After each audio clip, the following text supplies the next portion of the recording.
5 मई 2024 को India alliance की ठाणे में महाजनसभा, राजन विचारे के निर्वाचन क्षेत्र में उद्धव ठाकरे की गर्जना, साथ ही उत्तर मध्य मुंबई निर्वाचन क्षेत्र से वर्षा गायकवाड़ की पैदल यात्रा, दोनों ही सभाओं में उमड़ा जनसैलाब। आइए देखते हैं।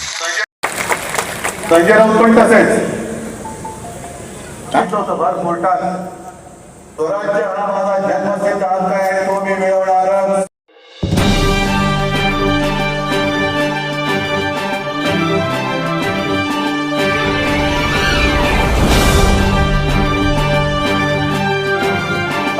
आणि मित्र पक्षाचे उमेदवार वर्षाताई गायकवाड या थोड्याच वेळात आपल्या सभेत या ठिकाणी उपस्थित होणार आहे.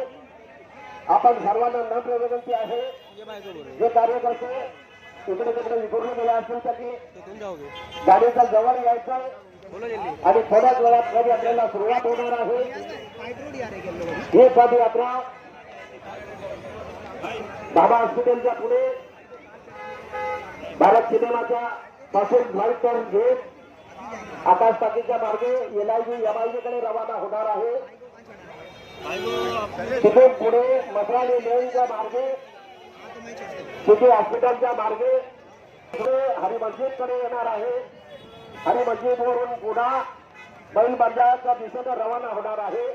बैल बाजारला या पदयात्रेचं समापन होणार आहे. मित्रांनो, आपल्याला लाभलेला उमेदवार या महाराष्ट्राच्या धारावीतल्या सध्याच्या आमदार आहेत. अनेक वेळा त्यांनी आमदारचे पद भूषवलेलं आहे. महाराष्ट्राचे मंत्रिपदावरती त्या अनेक वर्ष काम करत होत्या. तरुण तरफदार उमेदवार वर्षाताई गायकवाड आपल्याला लाभलेले आहेत. वर्षाताई गायकवाड यांचे वडील. चैनल को सब्सक्राइब, लाइक और शेयर जरूर करें।